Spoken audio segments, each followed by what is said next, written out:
The snow was coming down so fast it looked like the whole world was turning white.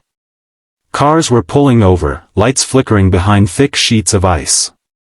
And right in the middle of that brutal winter storm, a young woman named Emily spotted something on the side of the road, a tiny figure hunched over, barely moving. At first, she thought it was a pile of snow. Then it lifted its head. An old woman, shaking, alone, sinking into the storm.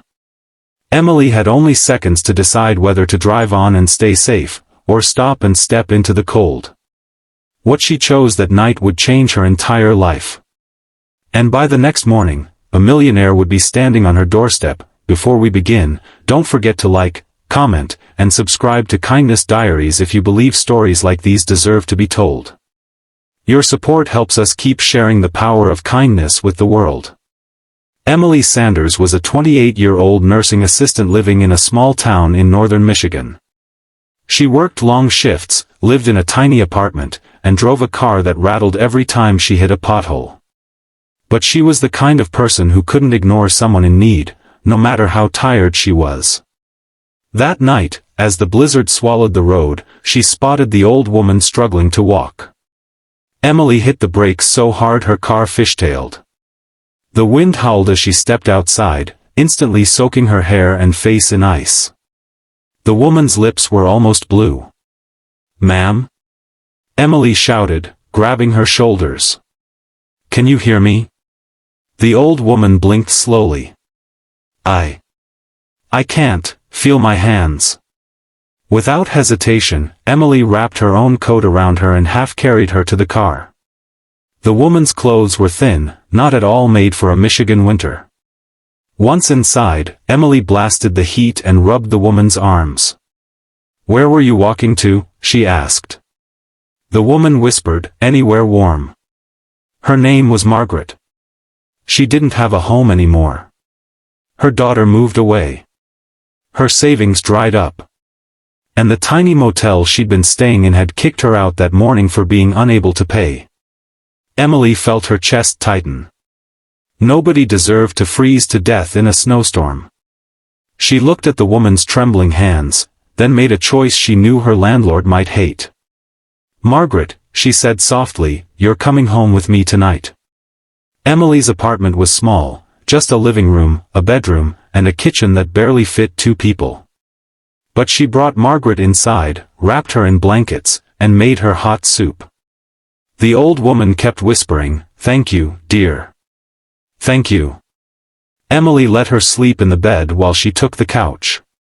All night long, she kept waking up, checking to make sure Margaret was breathing, warm, safe. By morning, the storm had finally stopped. The world outside was silent, covered in thick snow, almost peaceful. Emily brewed coffee and made oatmeal, wondering what on earth she was going to do next. Margaret couldn't go back outside, but Emily also didn't have money to support someone long-term. Still, she never once regretted helping the old woman. Around 8 a.m., there was a loud knock at the door. Emily froze. She wasn't expecting anyone. When she opened the door, a man in a long black coat stood there. Snowflakes clung to his shoulders. His car, a sleek black SUV, was parked outside. "Are you Emily Sanders?" he asked. Emily swallowed. "Yes, who are you?" The man pulled off his gloves slowly and sighed, as if relieved. "My name is Daniel Morgan," he said. "I believe you helped my mother last night." Emily's heart dropped. "Your mother?" She stepped back, suddenly nervous. She was out in the snow. She could have died.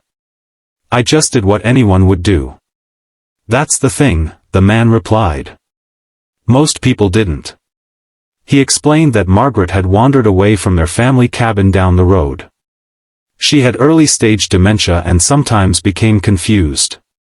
Daniel had been searching for her all night with local police, terrified of what he'd find.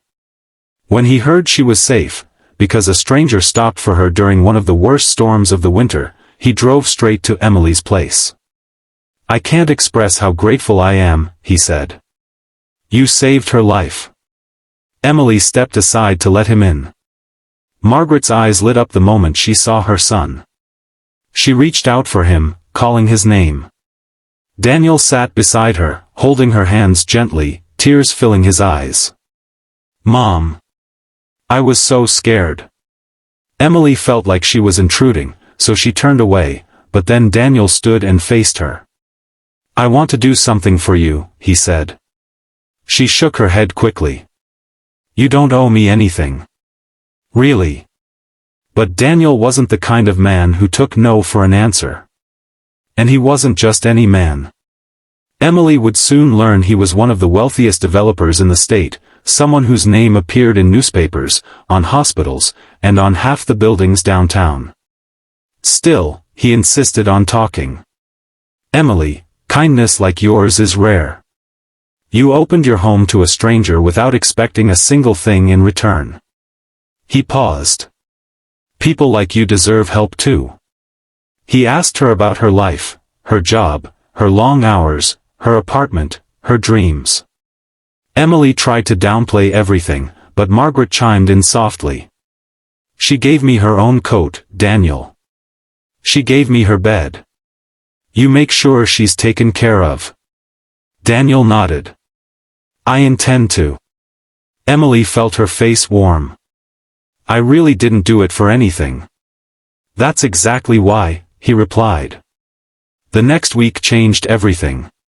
Daniel sent a professional cleaning crew to her apartment, not because she needed it, but because he wanted to fix a few things.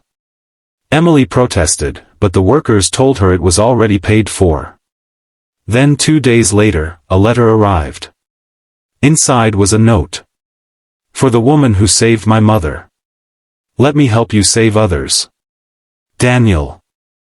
Attached was a funding approval document for a scholarship that would allow Emily to finish nursing school, something she'd been forced to abandon years earlier due to money.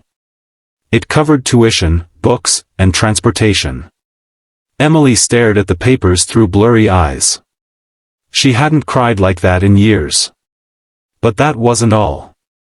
Daniel partnered with a local community center to open a small acts of kindness program, a fund dedicated to helping seniors who had nowhere else to go during winter emergencies. And he asked Emily to help design it. "Because you," he told her, "know what compassion looks like when it counts." Suddenly, Emily found herself stepping into a new world, building programs, helping people, using her skills in a way she had always dreamed of. The work was meaningful, fulfilling, and deeply personal.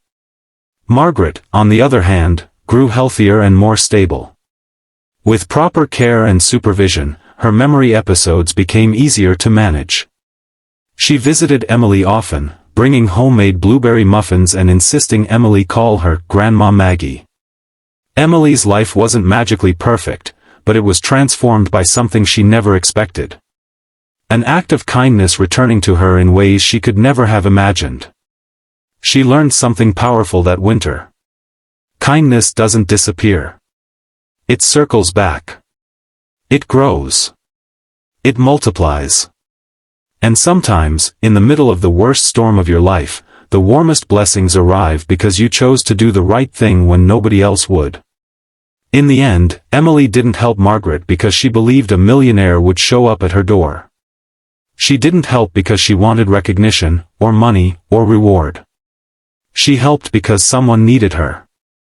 And that simple moment, pulling over in the cold, offering warmth to a stranger, created a ripple of kindness that changed an entire community. So the next time you see someone struggling, remember Emily.